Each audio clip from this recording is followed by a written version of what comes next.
Beneath the watch of a silent, silver moon, a mist-shrouded forest holds its breath. Here, among the ancient trees, where fog clings to the earth like a ghostly blanket, faint lanterns glow with an otherworldly light. For centuries, the soil has kept a secret, a treasure so vast, it shaped the very course of history.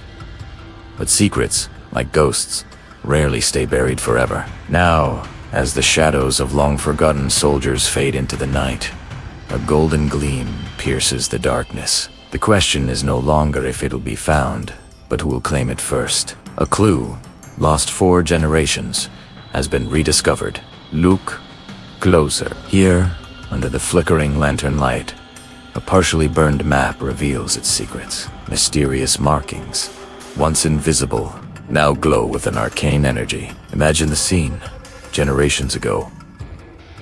A stormy night, rain lashing down, lightning splitting the sky. Wary soldiers, their faces etched with fear and desperation, hastily buried chests filled with gold. They swore an oath, sealed in the mud and fury of the storm, to protect Italiano. But the pact was broken, the location lost, and the story turned to legend. Until now, the hunt begins tonight. In a dusty, forgotten attic, bathed in the soft light of a late afternoon sun, a young historian named Alex Jameson stumbles upon a relic of his family's past, a weathered leather-bound journal belonging to his great-great-grandfather, a Union soldier. As he carefully turns the fragile, yellowed pages, a folded piece of parchment slips out. It's a map, not just any map, but a hand-drawn chart of the very forest we just witnessed. Its landmarks, eerily familiar. The markings, they're identical. A jolt, like an electric current, runs through him. The family stories he dismissed as folklore were real. This wasn't just a map, it was a legacy. The journal tells a harrowing tale. It's the final days of the Civil War. A rogue Union cavalry unit, tasked with transporting a massive payroll of freshly minted gold coins, decides to seize their own destiny. Fearing the war's uncertain outcome and disillusioned by their commanders, they diverted from their route deep into the uncharted wilderness of the Appalachian foothills. Their plan was simple: bury the gold, wait for the chaos to settle, and return as wealthy men. The journal entry, penned in a frantic, hurried script, speaks of a pact. Each of us holds a piece of the key, his ancestor wrote. Only together can the lock be turned, but trust is a currency more fleeting than gold. The words are a chilling premonition. The unit was torn apart by greed and paranoia. A betrayal, swift and brutal, left only a few survivors, each scattering to the winds. Their knowledge of the treasure's location fractured and incomplete. The gold was abandoned, cursed by the blood spilled over it. Alex feels a palpable connection to this story, a pull towards the past he can't ignore. The air in the attic grows thick, heavy with the weight of this revelation. The soft creak of the floorboards sounds like a whisper from the past, urging him on. He can almost hear the faint, rhythmic thumping of his own heart, a drumbeat counting down to an unknown destiny. He spreads out the map, his fingers tracing the faded ink. Alongside it, he lays out old letters, their cursive elegant yet strained, speaking of coded messages and furtive meetings. He finds a small pouch containing a single, gleaming gold koina double eagle. Its weight a solid, tangible link to the stolen fortune. Each artifact is a puzzle piece, each name mentioned in the journal a potential lead, but his ancestor's final entry sends a shiver down his spine. I fear what we have unleashed. We drew a map not to treasure, but to our own ruin. Follow it, at your peril.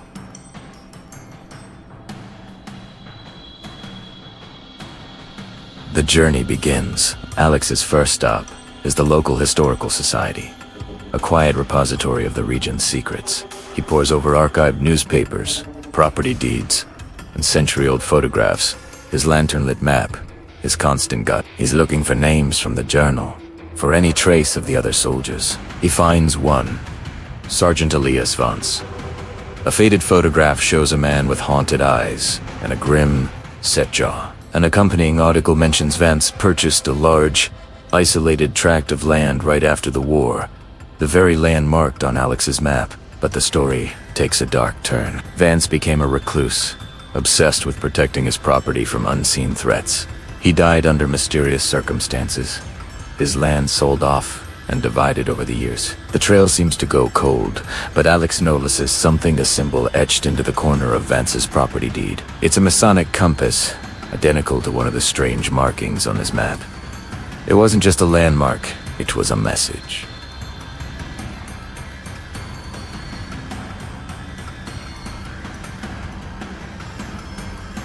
It was a message. His research leads him to an old, abandoned church on the outskirts of what was once Vance's land. The journal mentioned it as a secret meeting point. The structure is dilapidated, its steeple leaning precariously, windows like vacant eyes. Inside, dust motes dance in the slivers of light piercing the gloom, prying up a loose floorboard near the altar, exactly where the journal hinted. Alex finds not gold, but a small, lead-lined box. His heart pounds as he opens it. Inside is another journal, this one belonging to Sergeant Vance. His entries are paranoid, filled with cryptic verse and frantic warnings. He writes of a guardian left to protect the treasure, and of a second key hidden where the river weeps. It's another layer of the puzzle, more complex and dangerous than he imagined. Vance wasn't just a recluse, he was a gatekeeper, and his journal is a test for anyone who follows. Following Vance's poetic clue, where the river weeps, Alex finds himself at a small, secluded waterfall cascading over a rock face covered in moss. The place feels sacred, untouched by time. He scours the area, his boots sinking into the damp earth. Tucked away in a small crevice behind the curtain of water, wrapped in oilcloth, is the second key. It's not a key at all, but a complex cipher wheel. A brass device used for cryptography during the war. This is the lock his great-great-grandfather wrote about. The pieces of the key weren't map fragments, but codes held by different soldiers. His ancestor had one part of the code. Vance had another. The cipher wheel is the device needed to bring them together. As Alex aligns the wheels, matching symbols from both journals, a series of coordinates emerge. It's a precise location, deep within the forest. He's closer than ever, but he's not alone. While researching at the Historical Society, a quiet, observant woman had taken note of his intense focus on the Civil War cavalry unit. Her name is Lena, and she's a descendant of another soldier from the same company. Her family has its own piece of the legend, a different story of betrayal, and a different fragment of the code passed down through generations. She has been on this hunt for years, hitting the same dead ends as Alex. Seeing his map and journal, she realizes their stories are two sides of the same coin. She approaches him not as a rival, but as a potential ally. "That treasure destroyed our families once," she says, her voice steady. "Maybe the only way to break the curse is to find it together." A fragile alliance is formed, born of shared history and mutual necessity. They're no longer just descendants, they are partners. Together, Alex and Lena venture into the forest, the coordinates from the cipher wheel guiding their way. The deeper they go, the more the woods seem to press in on them. The silence amplifying every snapped twig, every rustle of leaves. The landscape matches the old map perfectly, but it also feels wrong. They find strange carvings on trees, symbols that aren't on the map, and remnants of old traps' rusted metal jaws hidden beneath the forest floor. It becomes clear that Sergeant Vance's paranoia was not unfounded. He had turned the entire forest into a maze of deterrents, a gauntlet to protect the gold from his former comrades, or anyone else who might come looking. The suspense, it's unbearable. Every shadow seems to hold a threat.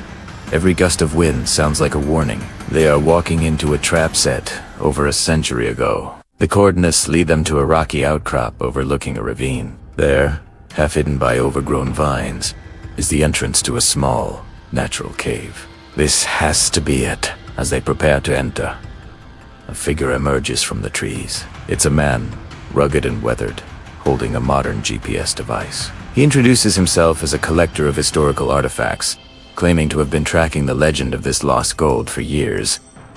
He offers to help, to share his resources, but his eyes betray a cold, calculating ambition. Alex and Lena are wary. Is he a fellow enthusiast or a competitor who has been shadowing them all along? This treasure hunt has just gained another player, and the stakes have been raised impossibly high, with a potential threat at their backs and an unknown danger waiting in the cave ahead. They stand at a precipice. Every clue has led them here, to this moment of truth. But they can T-shake the feeling that every step closer to the gold is also a step closer to a trap waiting to spring. Thank you so much for joining us on this incredible journey. This is only the beginning of the hunt. What lies inside that cave? And what is the true motive of the mysterious collector? Make sure you resubscribed and have notifications turned on, because you will not want to miss part 2. Hit that like button if you're as excited as we are, and we'll see you in the next episode. The fire crackles, casting dancing shadows on the worn parchment. It's more than just a map. It's a whisper from the past, a promise of a fortune lost to time. My name is Alex, and for as long as I can remember, I've been chasing ghost stories of forgotten treasures and the legendary figures who hid them. This one feels different. The legend of the Serpent's Eye Diamond, hidden by the notorious river baron, Silas the Serpent Croft, has been a local fairy tale for centuries. But this map, found wedged in the spine of an old almanac, feels real. Too real. The ink is faded, the lines drawn with a trembling hand, but the landmarks are unmistakable, even after 200 years. See this. The weeping willows bend on the Crimson River. And here, Three Sisters Hills. They're all still there, just waiting. The map is a puzzle, a series of riddles tied to nature. Where the mountain weeps, follow the tears to the old man's gaze. I've spent weeks poring over geological surveys and historical records. The mountain's tears must be the series of small waterfalls on the western face of Blackwood Ridge. And the old man's gaze, there's a rock formation up there, known locally as the Old Man of the Mountain. It's a starting point. The air is already getting thin as I ascend the ridge. Every rustle of leaves, every snap of a twig, puts me on edge. I know I'm not the only one who's heard the whispers of the Serpent's Eye. Croft was a ruthless man, and his legend has attracted equally ruthless hunters for generations. The map is my advantage, but it's also a target on my back. The forest is quiet. Too quiet. It feels like it's holding its breath.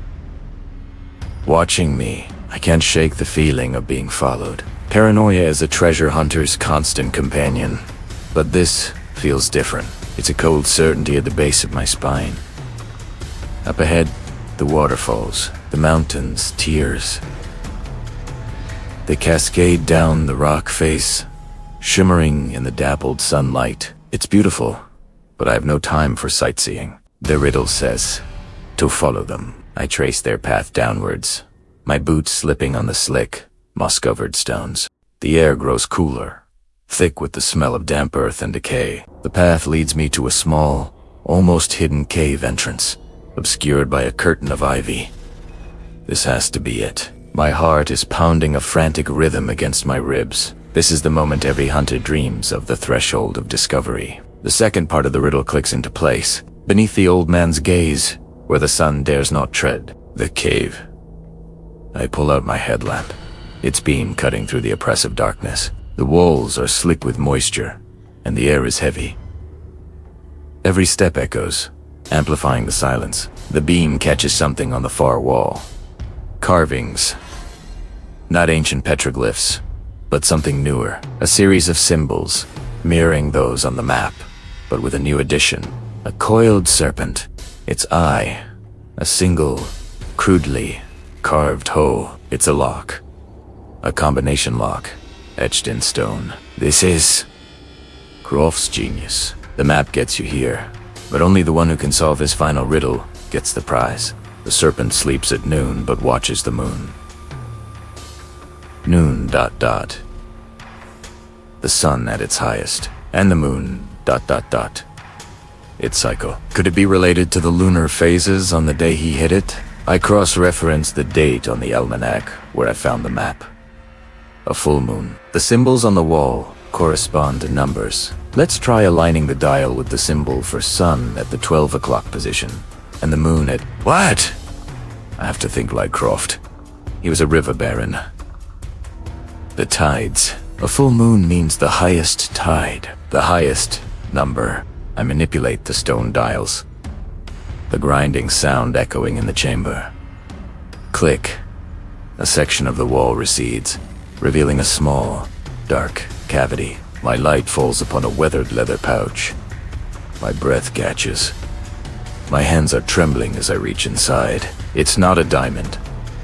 It's another map. No, not a map. A journal. Croft's journal. The leather is brittle. The pages filled with his frantic scrawl. This is even better than the diamond. This is the history, this story. The key to his entire fortune. Not just one gem. His last entry sends a shiver down my spine. They're close. The jackals. They sniff my trail. I have left them a fool's prize. The real serpent's eye is not a stone, but a place. It watches all who enter my domain, from the highest peak. He didn't hide the treasure here. This was a decoy, a test. The real treasure is somewhere else, and this journal is the key. The highest peak. That has to be the summit of Blackwood Ridge, the part that overlooks the entire valley, the old man of the mountain. It's not just a landmark, it's a vantage point, the serpent's eye. I scramble out of the cave, the journal clutched in my hand, my mind racing. The sun is beginning to set, casting long, menacing shadows across the forest floor. Greed and history, they're a dangerous cocktail. I start making my way back up the trail, towards the summit, my boots finding a new, oar-hand rhythm. Suddenly, a sound. Not a twig snapping. It was the distinct, metallic click of a rifle bolt being drawn. I freeze, dropping into a crouch behind a mossy boulder. The forest is no longer silent. It's alive with a threat I can now hear, but not see. I peek slowly, carefully, over the edge of the rock. There, about 50 yards down the trail, a figure cloaked in shadow is examining the cave entrance. They're tall, built like a predator, and they move with a confidence. It tells me this isn't their first hunt. They saw me go in. They waited. They let me do the hard work. My heart sinks. They weren't following me. They were ahead of me. They know this forest. This is their territory. I have Croft's journal, the ultimate key, but they have the home field advantage.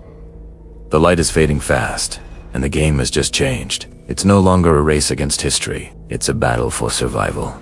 And as I watch the rival hunter disappear into the cave, I know they'll be coming for me next. The real hunt has just begun.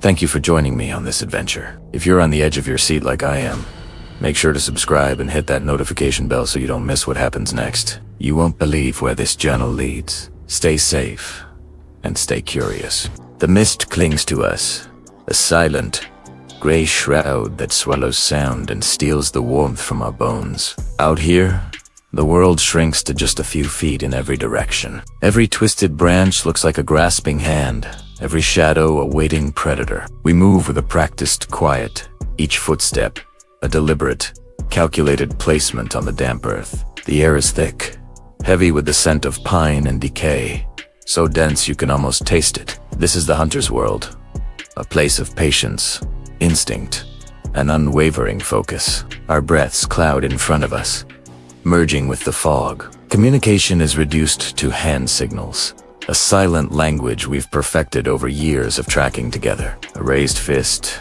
means stop. A flat palm, hold position. A pointed finger. A sign, there's a fresh track here, barely visible in the mulchy leaf litter. It's recent. The edges are still sharp, not yet softened by the persistent drizzle. Our quarry is close, and it knows we're here. The forest itself seems to hold its breath, a tense stillness that heightens every snap of a twig, every rustle of a leaf. We press on, deeper into the labyrinth of ancient trees. Their massive trunks rise like pillars of a forgotten cathedral, disappearing into the milky white ceiling above. The ground becomes treacherous, a tangled mess of exposed roots that snake across the path like tripwires. One wrong step could mean a twisted ankle, a loud fall, a premature end to the hunt. We navigated like a minefield, our eyes scanning not just ahead, but down, up, and all around. Survival out here is about total awareness. A massive fallen giant blocks our path, its musk-overed trunk as wide as a car. Going around it would take too long, creating too much noise and taking us off the trail. The only way is over. I find a foothold in the bark, my fingers digging into the damp wood for grip. As I hold myself up, my heart pounds in my chest, a steady drum against the silence. From the top, the view is no better. The mist is just as thick, the forest just as imposing. It feels like we're adrift in a gray ocean, with no land in sight. My partner follows, his movements as fluid and silent as a cat. We drop down on the other side, landing softly on a bed of pine needles. The tracks are here again, clearer now. The creature is moving with purpose, not fleeing in panic. It's leading us. The thought sends a shiver down my spine that has nothing to do with the cold. This isn't just a simple track and follow. This is a chess match, and the board is this entire, unforgiving wilderness. Every shadow hides a potential threat. A flicker of movement in the periphery makes me freeze, my hand instinctively going to the rifle slung over my shoulder. It's just a bird, startled from its perch. I let out a breath I didn't realize I was holding. The constant tension is draining. A mental marathon that tests your will as much as your physical endurance. Your mind starts playing tricks on you. You see shapes that aren't there, hear sounds that don't exist. You have to learn to filter the real from the imagined, to trust your gut when it screams danger. Suddenly, my partner signals. Stop. He points to the ground, just ahead of my next step. I look down and my blood runs cold. A snare, cleverly hidden beneath a thin layer of leaves. A loop of wire anchored to a bent sapling, ready to spring tight around the leg of anything that steps into it. It's not one of ours. It's crude, but effective. We're not the only hunters in these woods. The game has just changed, and the stakes have been raised exponentially. We backtrack, carefully, scanning the ground with renewed intensity. Who set this trap, and for what? Or for whom? The forest no longer feels neutral. It feels hostile. We are no longer just hunters. We are also the hunted. Every step now is fraught with a new kind of danger. We are intruders in someone else's territory, and they've made it clear we are not welcome. The trail leads us toward a narrow ravine, a dark scar in the earth. The only way across is a fallen log, slick with moisture and moss. It's a natural bridge, but a perilous one. A fall from here would be disastrous. The mist is thicker in the ravine, coiling like smoke, obscuring what lies at the bottom. We have no choice. The tracks lead across the log. Our quarry is testing us, forcing us into more and more precarious situations. I go first, my boots struggling for purchase on the slick bark. I don't look down.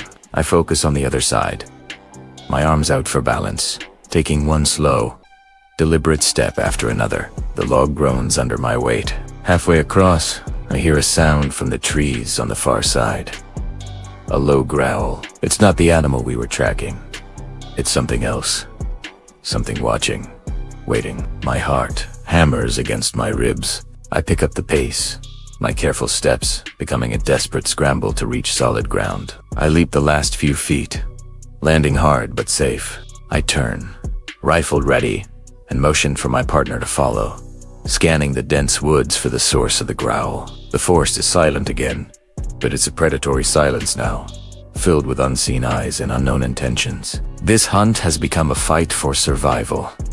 We abandon the original trail. The risk is too great. Our new objective is simple: get out. But in this disorienting mist, direction is a luxury. We rely on the compass, a small, reassuringly solid piece of technology in a world that has become primal and unpredictable. We move back to back, covering each other, our senses on fire. The snapping of a twig is no longer just a sound. It's a potential location, a direction of attack. The air grows colder. The light begins to fade. the gray mist taking on a darker, more ominous hue.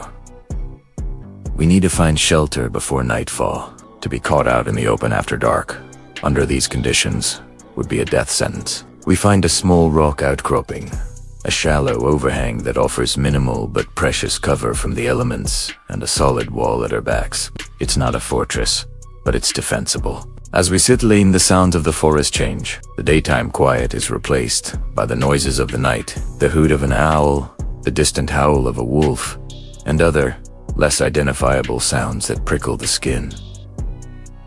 We don't light a fire. The light would be a beacon, advertising our position to whatever is out there in the dark. We eat our rations cold, the silence between us heavy with unspoken fears. Sleep comes in short, fitful bursts. One of us, always on watch, peering into the inky blackness, straining to see past the reach of our own vision. Every rustle, every whisper of the wind through the trees is a potential threat. The night feels endless, a long, dark tunnel with no promise of dawn. This is the true test of a hunter. Not just the chase, but the endurance. The ability to withstand the fear, the cold, the exhaustion, and to still be ready when the moment of truth arrives. When the first hints of gray finally seep back into the sky, it's like a resurrection. We survive the night. The mist is still there, a constant companion, but the return of light brings a sliver of hope. We packed our gear, our movements stiff from the cold and the cramped space. The mission is unchanged. Get out. We set off, not with the quiet confidence of a hunter, but with the grim determination of a survivor. The forest seems different in the morning light. The shadows are less menacing, the trees less like monsters, but we know the danger is still here, hidden, waiting. We move faster now, pushing our weary bodies, driven by the primal need to escape.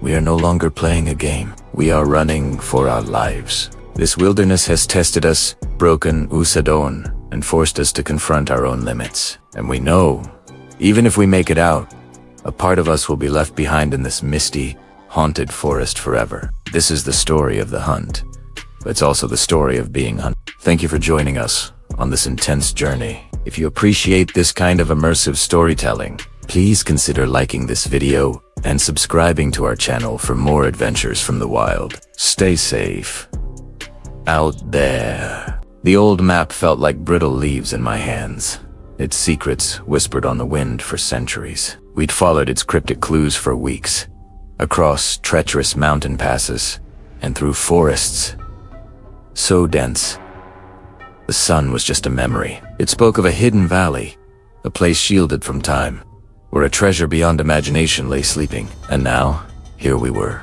standing before a sheer rock face that, according to the map, was the final gate. 4 days, we scoured every inch of the cliff. Doubts started to creep in, cold and unwelcome. Had it all been a wild goose chase? A madman's fantasy etched onto parchment. Just as our hope was starting to fade, Liam, my oldest friend and the most eagle-eyed among us, let out a sharp gasp. "Here! Look!" he yelled, his voice echoing off the stone. He was pointing at a cluster of rocks near the base of the cliff, almost completely obscured by overgrown vines. As we tore them away, we saw it. Etched into the stone were markings, faint but unmistakable. They weren't natural formations. They were symbols, glowing with a soft, ethereal light that seemed to pulse like a slow heartbeat. They matched the final glyph on the map perfectly. My own heart hammered against my ribs. This was it. The air grew thick with anticipation. With a combined effort, we pushed against the marked section of the wall. At first, nothing, just solid, unyielding rock. We pushed harder, grunting with the strain, our muscles screaming in protest. Then, with a deep, grinding groan that sounded like the world was waking from a long slumber, the rock began to move. Slowly, a dark opening was revealed, a gaping mouth in the side of the mountain, a cool, damp air, smelling of earth and something ancient. Wased, Oberua. It was a Kabe, a secret passage hidden from the world. We hesitated for only a moment, exchanging a look that spoke Valusa, mix of fear and exhilarating excitement.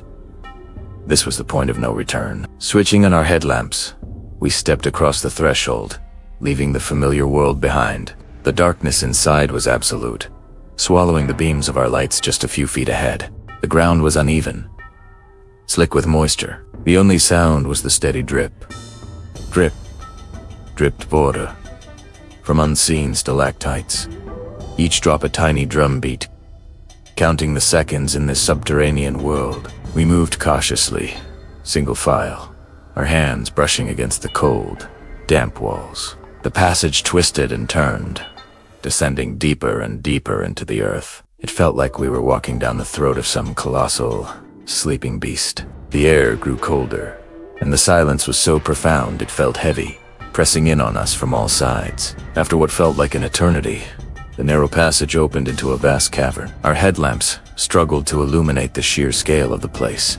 The ceiling was lost in the oppressive darkness above, and the echoes of our footsteps bounced back at us from unseen walls, making it sound like a dozen people were walking with us. It was both awe-inspiring and deeply unsettling. We fanned out exploring the edges of the chamber. The rock formations were bizarre, twisted into shapes that played tricks on the eyes in the shifting light of our lamps. It was then that Maya, our team's historian, called out, "Over here.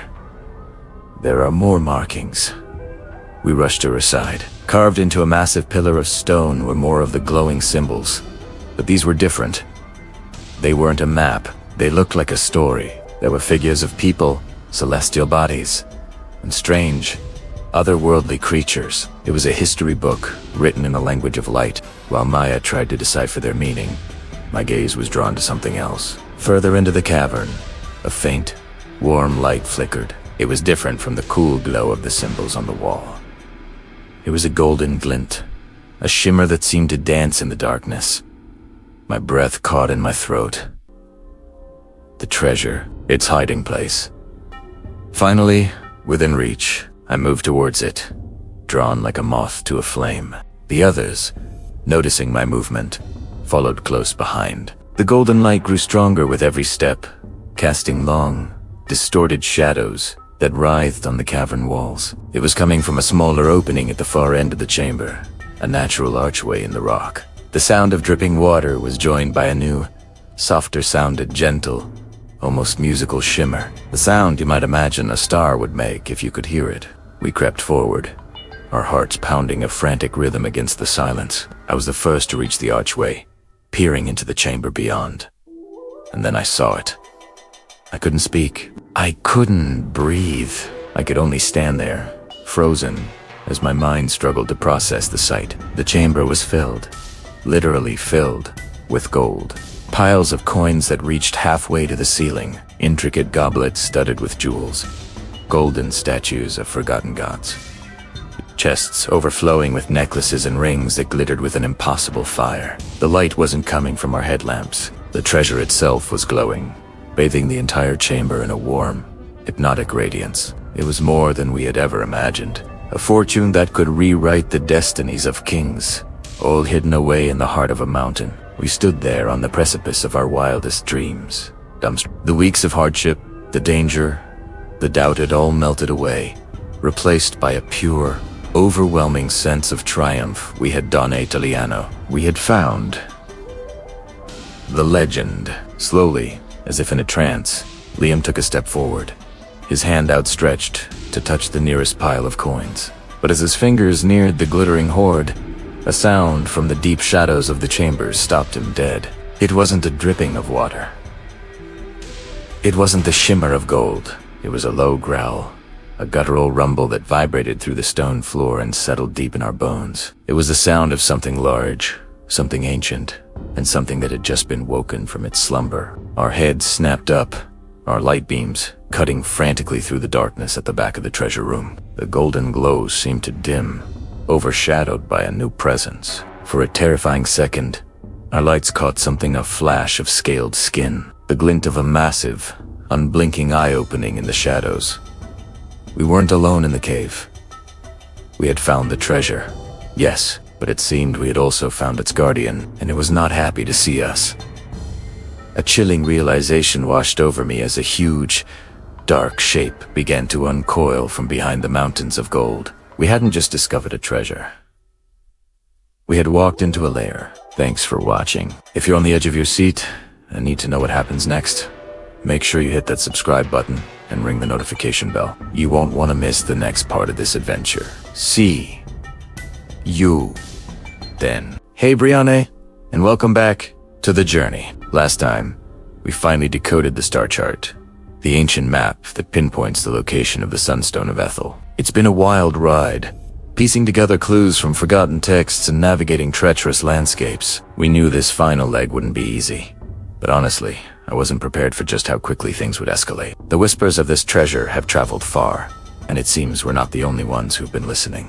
Just as we reached the entrance to the Serpent's Maw, the cave system where the Sunstone is said to be hidden, we heard it. The snap of a twig, too deliberate to be an animal. My heart hammered against my ribs. We froze, listening. Then, a voice cut through the silence, cold and familiar. Going somewhere, Alex? It was Marcus Thorne. Of course, it was Thorne. He has been a shadow on our heels since we first found the inscription back in the old library. A rival historian whose ambition always outweighed his ethics.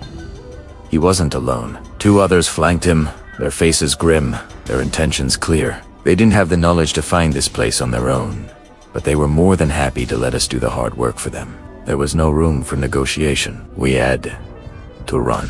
The forest erupted into chaos. We plunged into the dense undergrowth, branches whipping at our faces. The sound of their heavy boots was right behind us, a relentless drumbeat pushing us forward. The path was a blur of green and brown, every root a potential trap, every shadow a hiding place for our pursuers. I risked a glance back. Thorne was gaining, his face a mask of determination. He wouldn't give up. This wasn't just about the Sunstone for him. It was about beating me, about proving he was better. We scrambled up a rocky embankment, loose stones skittering down behind us, hoping to slow them down. It was a desperate, adrenaline-fueled race against time and greed. The entrance to the Serpent's Maw was our only hope, our only sanctuary. We burst into the cave, the air instantly growing cool and damp. The sounds of the forest faded, replaced by the echo of our own ragged breaths and the drip, drip, drip of water from the stalactites above. It was a labyrinth of stone, and for a moment, we were safe. We took a second to catch our breath, our flashlights cutting beams through the oppressive darkness. The star chart was our guide now. According to the symbols, we had to follow the vein of quartz that snaked along the western wall. It shimmered in our lights, a glittering path leading deeper into the earth. Every step was cautious. The cave floor was uneven, littered with rocks and sudden drops. We could hear the distant shouts of Thorne and his crew, their voices distorted by the cavern's strange acoustics. They were in here with us. The sanctuary was also a trap. The quartz vein led us to a chasm, a gaping black rift in the cave floor. It was at least 20 feet across. A single, ancient rope bridge spanned the gap, swaying ominously in the draft. It looked like it could fall apart at any moment. There was no other way. I went first, testing my weight on the creaking planks. The ropes groaned in protest. I kept my eyes fixed on the other side, not daring to look down into the abyss. Each step was a prayer.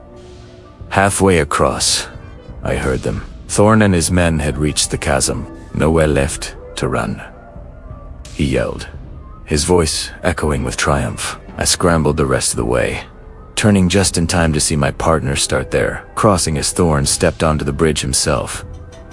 We had to do something. Thinking fast, I grabbed my knife and started sawing at the rope anchoring the bridge on our side.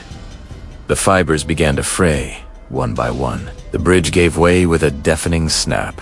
Thorne yelled in surprise, clinging to the swaying remnants as the chasm tried to claim him. His men were trapped on the other side, helpless. We didn't wait to see what happened next. We ran, deeper into the darkness.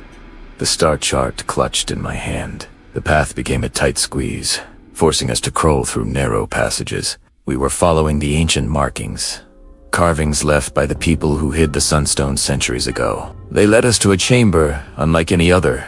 The walls were covered in intricate carvings, depicting constellations and celestial events, and in the center of the room, On a stone pedestal was a small, ornate chest, gold filigree wrapped around dark, polished wood.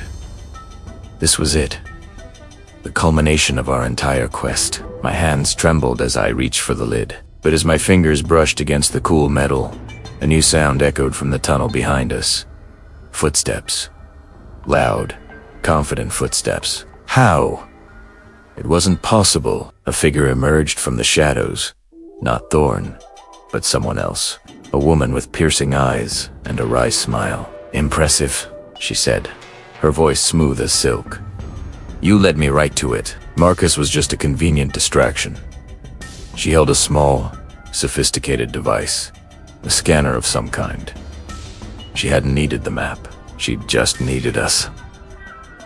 My blood ran cold. We had been played. We had walked right into a far more clever trap. She stepped forward, her hand outstretched. "Now, be a dear and step away from the chest. You've done quite enough." History repeats itself, doesn't it? The same lust for power, the same betrayals that led to the Sunstone being hidden in the first place were playing out all over again, right here in this forgotten cave. We were cornered. Behind us, the prize of a lifetime. In front of us, an enemy we never even knew we had. She took another step closer, her smile widening. The gold, the glory, it always brings out the worst in people, doesn't it? She was right. Greed has consequences, and right now, we were staring them in the face. The chase through the forest, the collapsing bridge. It was all part of her plan. We were just pawns in her game. The air grew thick with tension. Every muscle in my body was coiled, ready to spring. The woman, this new, formidable rival, kept her gaze locked on the chest. Her eyes glittered with the same avarice I'd seen in Thorn's. Lanterns we had placed around the chamber flickered, casting long, dancing shadows that made the room feel alive and menacing. Suddenly, she lunged. Not at us, but at the pedestal. In the chaos, a lantern was knocked over. It crashed to the stone floor, flames licking at the dry moss that grew in the crevices. The fire spread with alarming speed. We scrambled for the star chart as it slipped from my grasp, its precious parchment skittering dangerously close to the flames.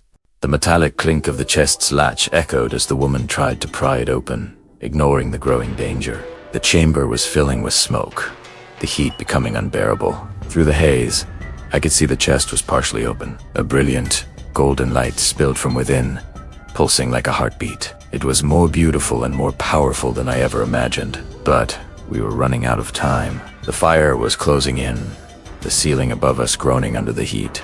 We were trapped between a raging fire and a ruthless adversary who was moments away from seizing the legendary Sunstone. The tension was at its absolute peak. The chest was nearly uncovered, its light a beacon in the swirling smoke and chaos. What happens next? You'll have to join us in the next video to find out. Thanks for watching this far. And if you're enjoying this adventure, please hit that like button and subscribe so you don't miss the thrilling conclusion. See you next time.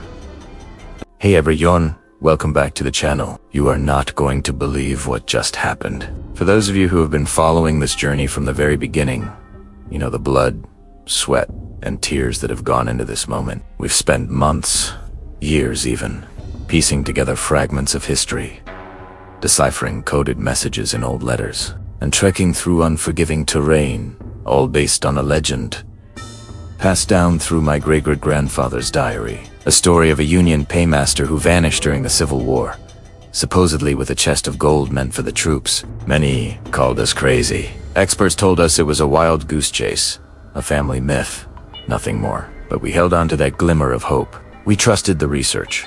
We trusted the process. And most importantly, we trusted that feeling deep in our gut that told us we were close.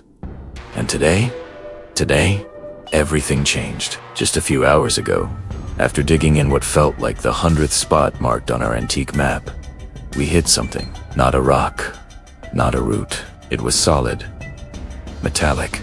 The sound echoed through the woods, a sound that made our hearts stop. We cleared the dirt away, hands trembling with a mix of exhaustion and pure adrenaline. Slowly, the top of a dark, iron-banded wooden chest emerged from the earth.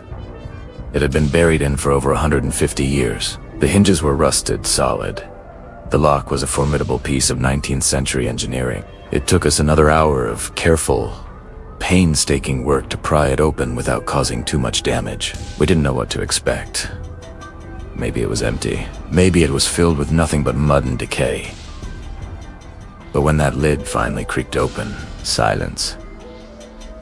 The first thing we saw wasn't the gold. It was the faint, ethereal glow reflecting off our faces, painting our stunned expressions in a warm, shimmering light. And then, our eyes adjusted. Piled high, spilling over the edges, were gold coins. Not just a few, but hundreds, maybe thousands of them. Double eagles, liberty heads. A fortune frozen in time. We carefully started lifting them out. The weight of each coin felt surreal in my palm. This wasn't just metal. It was history. Each one of these could have paid a soldier, bought supplies, or changed the course of a battle. Underneath the top layer of coins, we found more. Tightly wrapped oilcloth bundles held jewelry, a delicate gold locket, a pearl necklace, a signet ring with an insignia we don't recognize yet. It seems this wasn't just a payroll chest. There were personal items tucked away in here. Items with stories we can only begin to imagine. As we dug deeper, the artifacts became even more significant. We found a set of perfectly preserved officers' epaulets, the gold thread still gleaming. A leather-bound journal, its pages miraculously still intact, though incredibly fragile. We haven't dared to open it yet. The ink could disintegrate with a single touch. And then we found this, a folded, yellowed piece of paper sealed with wax. It's not a letter. It feels different. Thicker. It almost looks like a deed or some kind of legal document. But why would that be in a chest full of gold and personal mementos from the Civil War? It doesn't make any sense. The paymaster was supposed to have stolen this and run. Why would he bury it with official-looking papers? This discovery, this moment, is more than we ever dreamed of. The hidden gold has been found. The legend was real. But as the initial shock and elation begin to settle, a new feeling is creeping in. A sense of unease. Looking at this chest, at these objects, it doesn't feel like a simple case of a thief burying his loot. The jewelry, the journal, this sealed document, it feels more complex, more personal. It feels like a story that was intentionally buried, waiting for someone to uncover it. This treasure raises more questions than it answers. Who did this jewelry belong to? What secrets are written in that journal? And what is the significance of this mysterious sealed paper? It's starting to feel like finding the chest wasn't the final chapter of this story. Looking at all this, I have a chilling thought. Is this the end? Or is this just the beginning? We found the treasure, but I think we might have just stumbled into a much bigger, much older mystery. There's a storm rolling in now. You can probably hear the thunder in the distance. It feels symbolic, somehow. Like the world is holding its breath, waiting to see what happens next. We need to document everything here, carefully. We need to figure out what our next steps are. That sealed document feels like the key to everything. What's inside it could change the entire story we thought we knew. It could change everything. The story of the lost gold is over. But the story of what we found here today, I think it's just getting started. There's so much more to uncover. So many secrets still buried with these artifacts. And we're going to share every step of this new journey with you. We have to stop here for now. Secure the site and protect these incredible finds. Thank you for being a part of this unbelievable moment. This is history, right here. To be continued. Don't miss what happens next. This is getting more intense than we could have ever imagined. Make sure you subscribe and hit that notification bell, because you will not want to miss the next chapter of this incredible story. We'll see you very soon.